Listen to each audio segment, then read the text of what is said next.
Hoje eu vou conversar com um médico psiquiatra que, segundo a Folha de São Paulo, foi o autor mais lido da última década, ultrapassando grandes nomes, como, por exemplo, Paulo Coelho. E ele é um profundo pesquisador da inteligência e da mente humana. É isso mesmo. Nosso convidado de hoje, com quem eu vou conversar, é Augusto Cury.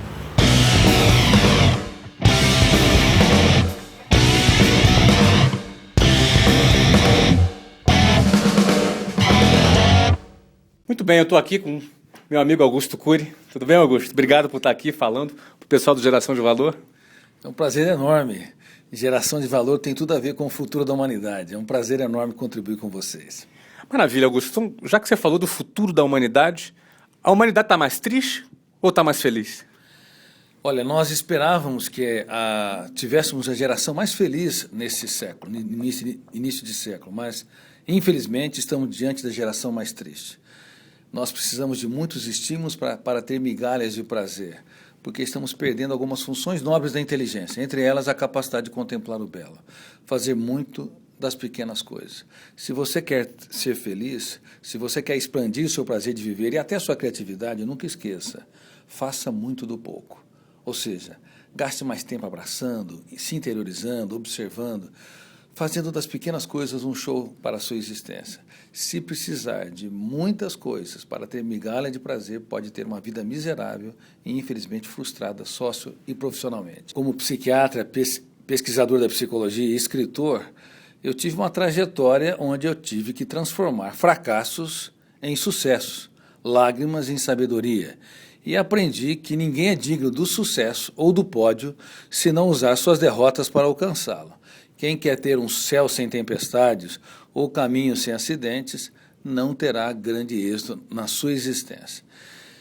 Quando eu estava no colegial, e eu digo isso no meu livro, Nunca Desista dos Seus Sonhos, eu era a segunda nota da classe, de baixo para cima. Ninguém acreditava que eu fosse atingir um patamar mais nobre na sociedade. Mas eu descobri desde cedo a diferença entre sonhos e desejos. Flávio, sonhos são projetos de vida. Desejos são intenções superficiais. E nós vivemos numa sociedade de consumo, na sociedade dos desejos. Desejo de ter grandes amigos, um grande amor na vida, de ser um brilhante profissional, de fazer a diferença no teatro das empresas. Desejos e mais desejos não resistem ao calor dos problemas na segunda-feira. Se diluem. É necessário sonhos. Sonhos como projeto de vida. Sonhos com metas. E todas as metas têm escolhas. E todas as escolhas têm perdas. Não é possível ter grandes escolhas sem sofrer algumas perdas. Mas também descobri que sonhos devem ser unidos à disciplina. Sonhos sem disciplina produzem pessoas frustradas. E disciplina sem sonhos produz pessoas autômatas, que só obedecem ordens. Eu estudei 12 a 14 horas por dia, entrei na faculdade de medicina, contrariando as expectativas dos meus colegas, estudei muito, não apenas a biologia, mas quis entender os meandros da mente humana, considerava cada paciente uma estrela viva no teatro da existência, aprendi muito com eles, talvez mais com eles do que com os livros. Cada fracasso, cada perda, cada lágrima, cada pesadelo me ensinava que a vida é um espetáculo único e imperdível. Depois escrevi milhares de páginas, publiquei meus livros e eu recebi o título de membro de honra de um instituto europeu, de uma academia de gênios. Aí eu pensei comigo, como engano bem, porque eu era a segunda nota da classe, de baixo para cima, era desconcentrado, não tinha foco. Você acredita que você já era gênio nessa época que você era a segunda melhor nota de trás para frente na sua turma, ou você realmente engana bem agora?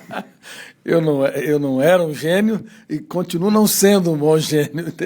Na verdade, sendo um gênio. Algumas pessoas me dizem, Cury, minha memória está ruim.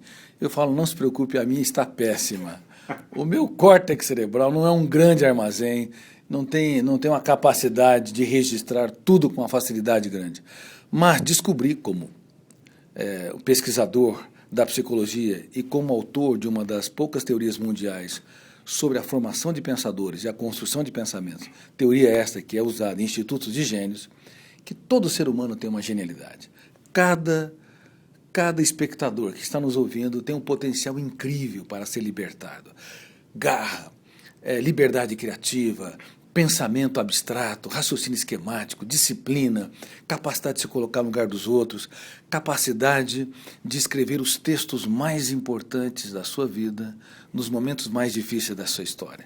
Então você é um gênio em potencial. Talvez não seja o gênio clássico, aquele que tem grande capacidade de registro na memória, mas certamente tem um potencial incrível a ser elaborado. E saibam de uma coisa, aqueles que são gênios clássicos pedem para qualquer computador. Qualquer computador de segunda categoria tem mais capacidade de registro, de recitar informações do que os gênios clássicos. Portanto, devemos procurar a genialidade ligada às funções mais complexas da inteligência. Muito bem, nós conversamos aqui com Augusto Cury, como eu falei, o autor mais lido no Brasil na última década, uma autoridade para falar sobre esse assunto, e ainda reforçando a tese que a gente vem defendendo aqui no Geração de Valor. É de dentro para fora. As pessoas, às vezes, querem aprender a fazer, a realizar. Elas querem ouvir fórmulas prontas para poderem simplesmente aplicarem e deixam de exercer o seu grande potencial, exercer sua criatividade, exercer sua capacidade de empreender, que é por isso que a gente está aqui, e a gente quer, nesse momento, te encorajar, te desafiar a colocar para fora o seu potencial. E por isso, Augusto, muito obrigado. E nosso público aqui é o pessoal que está começando a carreira, o pessoal que está querendo chegar lá, e suas dicas são muito importantes, principalmente porque elas penetram lá no profundo da alma, da inteligência, podendo extrair daquilo de excepcional que existe dentro de cada pessoa.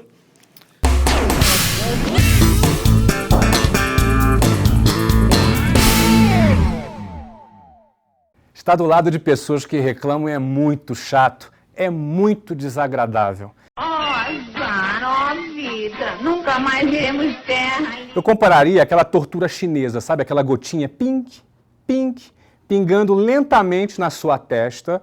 No início não incomoda tanto, mas daqui a uma semana, daqui a um mês, daqui a um ano, é como se fosse uma pedra, uma bomba caindo sobre sua cabeça. E o pior é que tem muita gente desse jeito. As pessoas acabam criando o hábito. Reclamam por tudo. Reclamam porque está chovendo, reclamam porque está sol. É como se reclamar estivesse na moda. Estamos mesmo perdidos. O grande problema é que quem quer crescer profissionalmente, quem quer ser um líder e tem esse hábito, dificilmente vai conseguir ser bem-sucedido na sua profissão, porque reclamação pega. É uma coisa contagiosa. Se você quer ter uma equipe, montar uma equipe, com certeza, se você for um reclamão, um murmurador, uma hiena que fica, ó dia, ó azar, com certeza você vai formar um monte de filhotinho de hiena. Reclamam por coisas que deram erradas, acidentes de percurso. Não apenas fracassos, não é? Às vezes a pessoa fracassa, ela tem duas opções. Ou ela vai aprender com aquele fracasso, ou ela vai ficar reclamando. A pessoa que opta em ficar reclamando, ela perde a oportunidade de aprender com os erros que ela cometeu. Você pode aprender com seus erros e erros de outras pessoas também. Óbvio que é muito melhor aprender com erros de outras pessoas, porque dói menos, sai mais barato. Agora, se você errou, se você fracassou, não reclame, não murmure. Procure enxergar o lado positivo e procure verificar o que você pode aprender daquela derrota, daquele fracasso. Não tem problema você fracassar. O problema é você não aprender com aquele fracasso. Um outro fator que eu já observei muitas vezes as pessoas murmurando e reclamando por sentimentos antecipatórios. O que seria isso? O cara já começa a sofrer e reclamar daquilo que ele acha que vai acontecer. É tipo um relacionamento meio mal resolvido com o futuro. Sabe como é que é? O cara fica olhando, não, isso vai dar errado, não, isso não vai dar certo. E ele começa a sofrer. Ele já começa a sofrer por aquilo que ele presume que vai dar errado. Nós nunca chegaremos, eu sei, ó vida, ó azar. Primeiro, você não sabe se vai dar errado.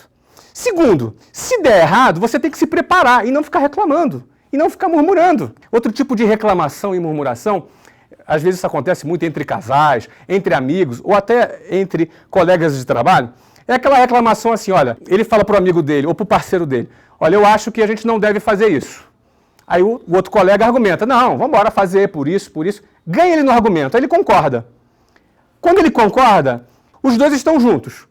A partir do momento que eles entram nessa nova empreitada e alguma coisa dá errado, a primeira coisa que o cara vai falar é, tá vendo? Eu sabia, tá vendo só? Não é? Eu sabia que isso ia dar errado. Sabia que não podíamos confiar no papagaio. Ele concordou, por que depois ele vai jogar na cara? Não, eu sabia. Isso é super desagradável e acontece muito.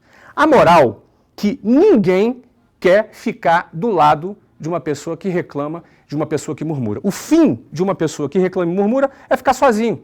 Ninguém vai suportar ficar do lado dela. Ela não vai conseguir nunca formar uma equipe. Ela não vai conseguir nunca ser uma referência de sucesso, uma referência a ser seguida por outras pessoas.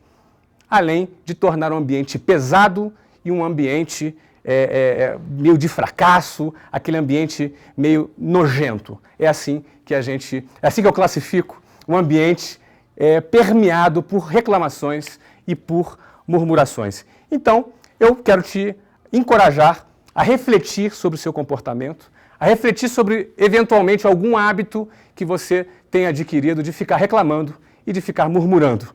Com certeza, você vai ser uma pessoa mais feliz quando você souber assimilar melhor as adversidades, souber aprender com seus fracassos e não ficar jogando na cara das pessoas aquilo que deu errado.